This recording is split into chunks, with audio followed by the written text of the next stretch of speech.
I want to start this video off by saying that one of the really beautiful things about Vintage Story, at least for me, was discovering the systems and figuring them out as I needed them. As we work through the guide, while I'll try not to go into too much detail or spoil anything, I'll inevitably be revealing a few systems that I think are really fun to discover on your own, but I also know some people like to have a little more info than I tend to like having for games like this. It is not in my best interest to say this, but if you are someone who also likes discovering things on your own in games like this, it's probably best for you to not continue watching this video. For everyone else, I hope it helps. The first tip I want to give you is to tailor the game to the experience you want to have. I, for example, am not a big fan of the temporal storms, at least for now, so I turned those off pretty early in my playthrough. I may be turning them back on soon, but that wasn't part of the experience I wanted at that point. There are a lot of settings that you can adjust in this game, so it's worth going through and looking at them and seeing what you think you might want to tweak. Turn off Minecraft Brain. This is in no way to say anything negative about Minecraft, it's simply to prepare you for the game you're playing now.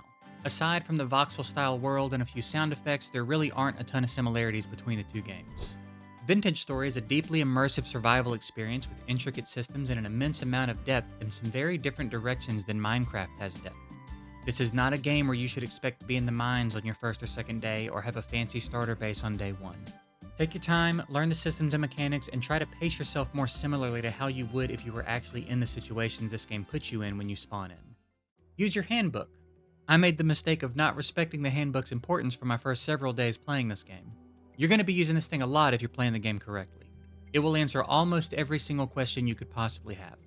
You can hit H to bring it up, and then you can just start typing in the search bar whatever your question may be about whatever item it may be or whatever system it may be, and it will probably give you some options below that'll be relevant. Quick note too, make sure you hit the pause game button so that you don't lose time while you're reading. Use your map. Mark everything that you think could possibly be interesting, especially copper bits. Mushrooms, vegetables you might find, other bits of ore on the ground, types of trees that maybe you'll need later that don't grow in your region, bees. The list really goes on and on. I would, however, recommend that when you mark something, you don't use the circle icon because when you start prospecting, it will default to using circles and it'll make the other stuff harder to identify at first glance. Respect the wilderness. It's very dangerous. This is a dangerous world in many more ways than one. Be mindful of potential risks to your safety when you're doing what you're doing. For example, if you look down at the ground and it's called forest floor, you're in danger. There are probably wolves and bears around. If you do see wolves or bears, you can outrun them in most cases, so just run. You won't be winning a fight with them anytime soon anyway. Now on to the actual tangible tips. The first thing you're going to want to do in this world is figure out how to craft a knife. This will allow you to collect cattails and expand your inventory, as well as make yourself some reed chests for additional storage. It'll also let you collect dry grass, which you'll need for torches, a fire starter, and a fire pit. If you want a template to follow for your first day and night, I have a video you can play along with where I give you a checklist of items to gather during your first day, a very simple dirt hut starter build, as well as tasks to complete on your first night. It'll be linked below or on the screen at the end of this video for you to check out after this video if you'd like. Advance into making pottery as soon as you feel like you can and make yourself a cooking pot, a bowl, a crock, and a crucible. The crucible will be for a little later, but it's good to go ahead and get it made now since you can fit all 4 of these items into one pit kiln. The benefits of cooking and eating meals far outweigh the benefits of berries and raw vegetables, and the sooner you get into the routine, the sooner you'll start learning all the really cool things you can cook to sustain yourself for much longer periods of time. It's not simply about making the satiation meter full in Vintage Story. As with just about everything else in this game, it's much deeper than that.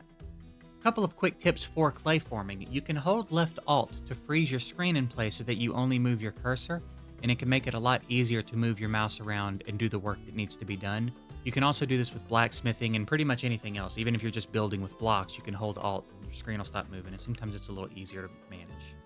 You can also hit F to bring up a little menu to change the amount of clay that you're putting at a time, or change a little bit about how you're placing the clay. For example, if you're building your crucible, several of those layers are the same, so if you go to duplicate layer and just hold right click, you'll just duplicate the layer under the one that you just built, so you can just kind of stair step your way up instead of having to place every single square all the way around for every level. And sometimes it's faster to duplicate a layer and then delete the excess blocks rather than placing every individual box as you go. You'll find your own rhythm and things to make it faster for yourself as you go, but I thought it was important that you know about the F menu now because it took me a little bit to figure that out. In order to advance in the copper age, you're going to need to find 40 copper bits on the ground or pan for them. You'll find mixed reviews about what the better method of obtaining copper is online, and I think it really boils down to where you spawn. Sometimes you'll find a lot more copper on the ground, and sometimes you're going to have to pan for it. I ended up having to pan for it, and when I panned, I averaged about 20 copper a day. But that was literally sun up to sundown.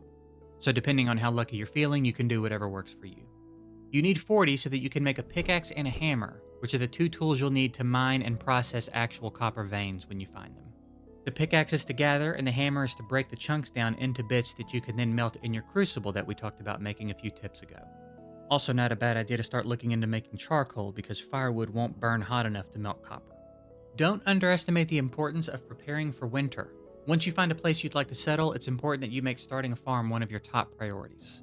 I made the mistake of not putting enough emphasis on this, and if you're watching my daily Let's Play series, you'll know my first winter was not nearly as easy as it could have been. If you'd like some more specific guidance on preparing for winter, I'll have a video linked below. The final tip I have for you in this video is to use creative to build, and no, I don't mean console command yourself from survival to creative to build your stuff and then switch back, unless of course that's what you want to do, because again, it's your experience and you should do what is most fun for you. What I do mean is have two different worlds. I, for example, have my main survival world and then a copy of it that I've made creative. I go into my creative world and plan everything I'd like to build in survival, which allows me the freedom to make mistakes, change my mind, and sometimes completely scrap an idea and start over, without losing all of the time, tool durability, food, and more that it would cost me in survival. I still have to go back into survival and gather everything I need and make all the resources and complete the build, of course, but it ultimately allows me to be far more productive. It might sound a little tedious at first, but getting an idea of what you want to do in creative will make your life so much easier in survival. And that was 10 tips for beginners in Vintage Story. I hope that it was helpful if you're a new player, and I hope I didn't spoil anything. I tried very hard not to. If you're someone that's been playing for a bit and want to drop some tips of your own in the comments, I'm sure people would appreciate that. If you're interested in following along with my Vintage Story journey, I have a series on this channel that I upload almost daily, and I occasionally stream it over at twitch.tv/jgigs if you would like to check that out. If you found anything helpful here and you want to like the video, I would appreciate it, and if you want to see more of what I'm doing over here, you can subscribe. But that's it for me. I'm going to get out of here. I hope it was helpful. I appreciate you guys watching. I hope you have a good one, and I'll see you